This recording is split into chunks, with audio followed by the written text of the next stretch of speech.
사랑하는 주님 안에서 시청자 그리고 사랑하는 성도 여러분, 오늘 이 시간 한국 교회에서 가장 많이 인용되고 암송되는 말씀 이사야 41장 10절을 나누고자 합니다. 두려워하지 말라. 내가 너와 함께 함이라. 놀라지 말라. 나는 내 하나님이 됨이라. 내가 너를 굳세게 하리라. 참으로 너를 도와주리라. 참으로 나의 의로운 오른손으로 너를 붙들리라. 이 놀라운 선포를 우리는 외웁니다. 지갑 속에 카드에 적어넣고 거실에 액자로 걸어둡니다. 그런데 충격적인 사실을 말씀드리겠습니다. 이 구절은 가장 많이 읽히는 말씀이지만 가장 적게 경험되는 말씀이기도 하다는 것입니다. 우리는 이 말씀을 암송하면서도 왜 여전히 두렵고 왜 여전히 불안하며 왜 작은 시험에도 쉽게 흔들리고 무너집니까? 말씀이 문제입니까? 아닙니다. 우리가 말씀을 대하는 방식이 문제입니다. 제가 25년간 목회하며 발견한 놀라운 비밀이 있습니다. 똑같은 시련을 겪어도 어떤 성도는 무너지고 어떤 성도는 견딥니다. 그 차이는 무엇일까요? 그들은 수백 개의 말씀을 머리로만 아는 것이 아니라 단 7개의 핵심 말씀을 가슴에 새기고 매일 반복하여 붙잡고 있었습니다. 스쳐 지나가는 말씀이 아닌 영혼의 생존 무기로 삼은 말씀이 있었습니다. 우리는 성경을 많이 읽으면 강해질 것이라 착각하지만 말씀은 양이 아니라 깊이와 반복에 있습니다.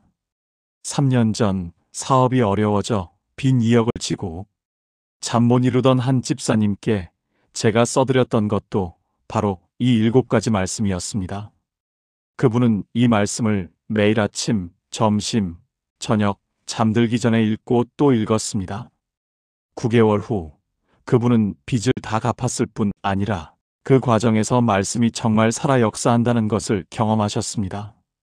사랑하는 여러분, 말씀은 단순한 정보나 예쁜 글귀가 아닙니다. 요한복음 6장 63절은 말씀합니다. 내가 너희에게 이른 말이 영이요 생명이라. 말씀은 살아 역사하는 하나님의 능력입니다. 오늘 이 시간 수천 년 동안 믿음의 사람들이 생존의 무기로 붙잡았던 두려움을 이기고 평안을 가져오는 단 7개의 기적의 말씀의 비밀을 함께 열어보시겠습니다. 오늘 우리는 이 말씀을 끝까지 함께 해주시고 이 영상이 마음의 평안을 주었다면 구독과 좋아요로 함께 은혜를 나눠주세요. 1. 두려움을 정복하는 생존의 언어는 하나님의 압도적인 동행입니다. 우리 삶에서 가장 먼저 무너뜨려야 할 것은 두려움입니다. 두려움은 우리를 마비시키고 기도하지 못하게 하며 하나님의 약속을 붙잡지 못하게 합니다. 건강 문제, 자녀 문제, 노후 불확실성 혹시 지금 두려운 일에 사로잡혀 계십니까? 성경에는 두려워하지 말라는 말씀이 365번 나옵니다. 1년 365일 매일 선포하라는 하나님의 명령입니다. 이사야 41장 10절입니다. 두려워하지 말라. 내가 너와 함께 함이라. 놀라지 말라. 나는 내 하나님이 됨이라. 내가 너를 굳세게 하리라. 참으로 너를 도와주리라. 참으로 나의 의로운 오른손으로 너를 붙들리라. 이 말씀은 이스라엘 백성이 바벨론 포로로 끌려가 고향과 성전과 희망을 모두 잃었을 때 주어졌습니다. 절망만 가득했을 때 하나님께서는 단순한 위로가 아닌 생존의 선언을 하신 것입니다. 내가 너와 함께 한다는 이 말씀에는 4가지 압도적인 약속이 들어 있습니다. 너를 굳세게 하리라. 너를 도와주리라. 오른손으로 너를 붙들리라. 내가 너와 함께 함이라. 로마서 10장 17절은 믿음은 들음에서 나며 들음은 그리스도의 말씀으로 말미암았느니라고 했습니다. 두려움이 밀려올 때 이 말씀을 소리내어 선포하십시오.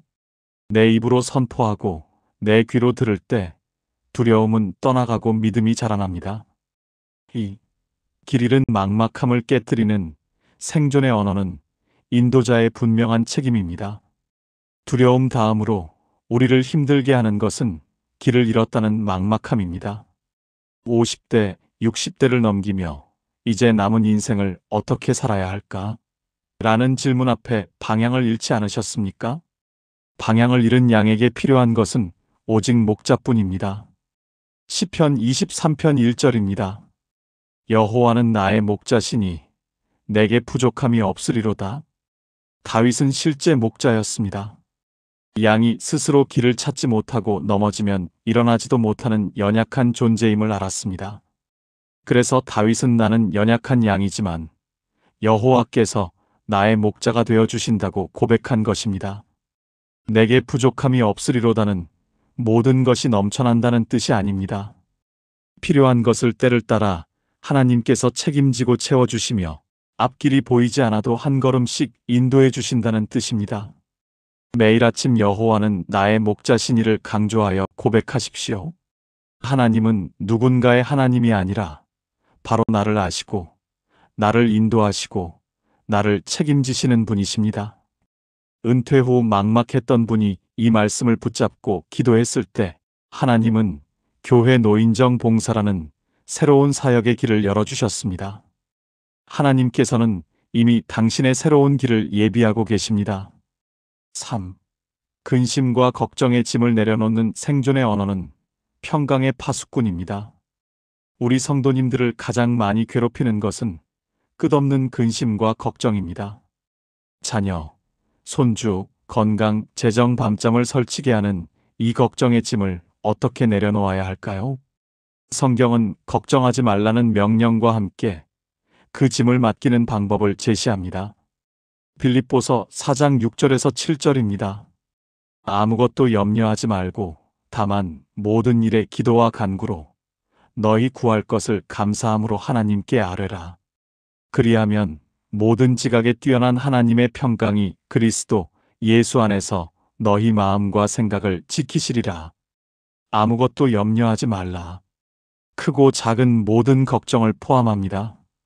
그리고 그 걱정거리를 기도와 간구로 하나님께 아뢰십시오.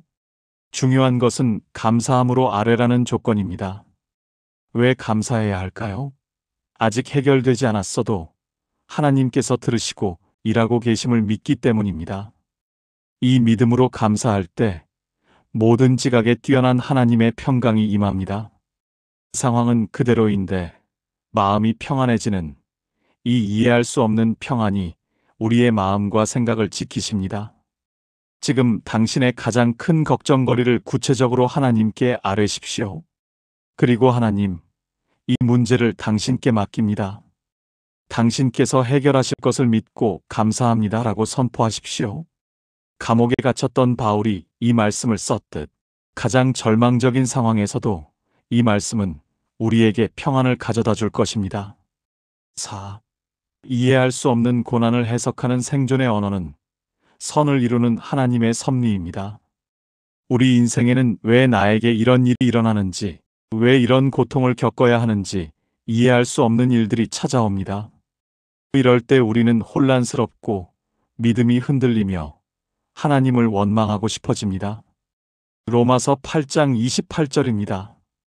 우리가 알거니와 하나님을 사랑하는 자, 곧 그의 뜻대로 부르심을 입은 자들에게는 모든 것이 합력하여 선을 이루느니라. 모든 것입니다. 좋은 것뿐 아니라 어려움, 힘든 것, 이해할 수 없는 고통까지도 포함합니다. 여기서 합력하여는 마치 요리 재료들이 함께 어우러져 맛있는 음식을 만들 듯 우리 인생의 모든 일들이 함께 작용하여 선한 결과를 만든다는 뜻입니다. 그러나 조건이 있습니다. 하나님을 사랑하고 그 뜻대로 부르심을 입은 자에게만 이 약속이 적용됩니다. 요셉이 형들에게 팔려가고 억울하게 감옥에 갇힌 모든 과정이 결국 애굽의 총리가 되어 가족을 구원하는 선이 되었음을 기억하십시오. 지금 이해되지 않는 일을 겪고 계시다면 하나님, 저는 이해할 수 없습니다. 하지만 당신을 믿습니다. 이 모든 것이 합력하여 선을 이룰 것을 믿습니다라고 고백하며 하나님의 때를 기다리십시오. 5. 영혼의 깊은 지침을 회복하는 생존의 언어는 예수님 안에서의 참된 안식입니다. 나이가 들수록 몸뿐 아니라 영혼까지 지치는 것을 느끼실 것입니다. 쉬고 싶어도 쉬어지지 않고 누워도 피곤이 가시지 않는 영혼의 곤비함. 이럴 때 우리에게 필요한 것은 세상의 쉼이 아닌 예수님 안에서의 진짜 안식입니다. 마태복음 11장 28절입니다. 수고하고 무거운 짐진 자들아, 다 내게로 오라. 내가 너희를 쉬게 하리라. 예수님께서는 조건 없이 우리를 부르십니다. 무거운 짐진 상태 그대로, 지친 모습 그대로, 힘든 영혼 그대로 오라고 하십니다. 그리고 내가 너희를 쉬게 하리라고 약속하십니다. 이 쉼은 단순히 육체의 쉼이 아닌 영혼의 안식을 말합니다. 환경이 바뀌지 않아도, 문제가 해결되지 않아도 예수님 안에 있을 때 누리는 평안을 의미합니다. 지치고 기도할 힘조차 없을 때 길게 기도하지 마십시오. 그냥 예수님 앞에 나아가 조용히 이 말씀을 읽고 주님, 저 너무 지쳤습니다. 쉬게 해주세요 라고만 기도하십시오. 치매 시어머니를 5년간 간호하며 무너질 것 같았던 권사님이 이 말씀에 붙들려 상황은 그대로였지만 예수님께서 함께 짐을 지시는 평안을 경험하고 힘을 얻으셨습니다. 6. 노쇠와 무기력증을 이기는 생존의 언어는 새 힘을 주시는 회복의 능력입니다. 나이가 들수록 체력은 떨어지고 기운이 없어지며 영적으로도 힘이 고갈되는 것을 느낍니다. 이럴 때 필요한 것은 우리 힘이 아닌 하나님으로부터 오는 새 힘입니다. 이사야 40장 31절입니다. 오직 여호와를 앙망하는 자는 새 힘을 얻으리니 독수리가 날개치며 올라감 같을 것이요. 다른 박질하여도 곤비하지 아니하겠고 걸어가도 피곤하지 아니하리로다. 새 힘을 얻으리니는 이전에 없던 새로운 능력을 주시겠다는 약속입니다. 나이가 많고 몸이 약해도 상관없습니다. 다만 오직 여호와를 앙망하는 자라는 조건이 붙습니다. 앙망한다는 것은 내 힘으로 안 되는 것을 인정하고 하나님만 바라보며 그분의 힘에 기대를 거는 것입니다. 독수리가 40년 후 낡은 부리와 깃털을 깨고 재생하듯 하나님께서 우리에게도 영적인 재생의 은혜를 주시겠다는 약속입니다. 힘이 없고 기력이 없을 때 이 말씀을 매일 선포하십시오. 하나님, 저는 저를 앙망합니다. 제게 새 힘을 주세요. 독수리같이 날개치며 올라가는 힘을 주세요. 70대 후반의 집사님이 온몸의 통증과 기력 상실로 포기하고 싶었을 때 이 말씀을 붙잡자 몸은 그대로였으나 영혼의 힘이 생겨 다시 교회 봉사와 전도에 나설 수 있었습니다. 7. 폭풍우와 환란 속에서 승리하는 생존의 언어는 이미 이기신 승리자의 선포입니다. 우리 인생은 늘 평탄하지 않습니다. 예상치 못한 병, 사고, 갑작스러운 문제가 폭풍처럼 몰아칠 때 우리는 흔들립니다. 이럴 때 마지막으로 붙잡아야 할 말씀은 예수 그리스도의 승리 선언입니다. 요한복음 16장 33절입니다. 이것을 너희에게 이르는 것은 너희로 내 안에서 평안을 누리게 하려 함이라. 세상에서는 너희가 환난을 당하나 담대하라. 내가 세상을 이기었노라. 예수님께서는 환난이 없을 것이라고 거짓 약속하지 않으셨습니다. 환난을 당하나 이것이 세상의 현실임을 인정하셨습니다. 하지만 곧바로 담대하라. 내가 세상을 이기었노라고 선포하셨습니다. 예수님은 십자가와 부활로 사망과 죄와 마귀의 권세를 이미 이기셨습니다. 우리의 담대함은 우리의 능력에서 나오는 것이 아니라 이미 승리하신 예수님께서 우리와 함께 계심을 믿는 데서 나옵니다. 이 말씀은 예수님께서 십자가를 앞두고 제자들에게 하신 격려였으며 가장 큰 환난 앞에서 터져나온 사랑의 선포였습니다. 지금 환난 중에 계십니까? 폭풍 속에 있으신가요? 환난을 외면하지 마시고 그 가운데서 이 말씀을 선포하십시오. 세상에서는 환난을 당하나 담대하라. 예수께서 세상을 이기셨노라. 뇌출혈로 쓰러진 남편의 응급실 앞에서 이 말씀을 선포했던 권사님처럼 환난 속에서도 예수님 안에서 평안을 누리며 담대하게 승리할 수 있습니다. 하나님께서 말씀하신 결론으로는 기적은 먼 곳에 있지 않다는 겁니다. 이 7 말씀 안에 있다고 말씀하십니다. 사랑하는 성도 여러분, 오늘 우리는 무너지지 않는 믿음의 사람들이 붙잡았던 단 7개의 기적의 말씀을 나누었습니다. 이 말씀들은 그저 예쁜 글귀나 위로의 문장이 아닙니다. 이것은 생존의 언어이며 믿음의 전투에서 승리한 자들의 무기입니다. 우리는 성경을 많이 읽는 것보다 말씀을 깊이 붙잡고 반복하여 선포하는 것이 얼마나 중요한지 깨달았습니다. 머리로만 아는 말씀이 아니라 가슴에 새겨 매일 우리의 삶에 적용해야 합니다. 그래야 말씀이 우리를 읽게 하고 말씀이 우리를 외우게 합니다. 지금 핸드폰 메모장을 여십시오. 그리고 오늘 나눈 이 7 말씀을 기록하십시오. 두려움 이사야 41장 10절, 길 잃음 시편 23장 1절, 걱정 빌립보서 4장 6절에서 7절, 고난 로마서 8장 28절, 지침 마태복음 11장 28절, 무기력 이사야 40장 31절, 환난 요한복음 16장 33절, 이 7가지 말씀을 기록하고 되뇌이십시오. 내일 아침부터 이 말씀을 매일 소리내어 선포하며 하루를 시작하십시오. 한 달 후 여러분은 이렇게 고백하게 되실 것입니다. 말씀이 정말 살아있구나. 하나님이 정말 살아계시는구나. 기적은 먼 곳에 있는 것이 아니라 이 7가지 말씀 안에 있었구나.